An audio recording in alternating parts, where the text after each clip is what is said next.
Welcome to Chillin' 101. We hope this video helps. You begin by locking down essentials, data access, compute budget, and a target metric.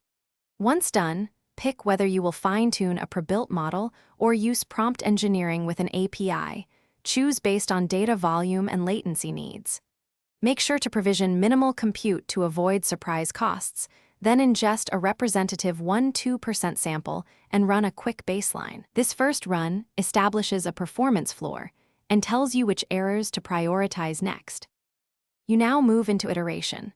Set a training loop with sensible defaults like moderate batch sizes and a decaying learning rate.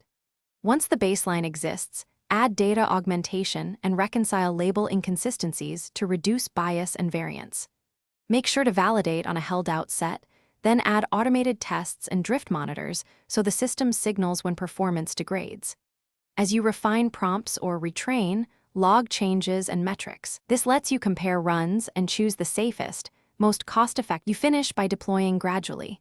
Use canary releases and feature flags so a small percentage of traffic validates behavior. Once live, monitor latency, error rate, and your chosen accuracy metric. Set alerts that trigger when thresholds are crossed.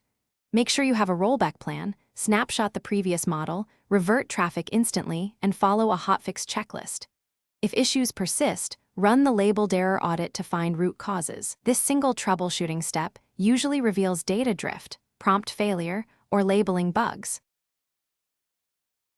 Thanks for watching. Consider subscribing if we helped you.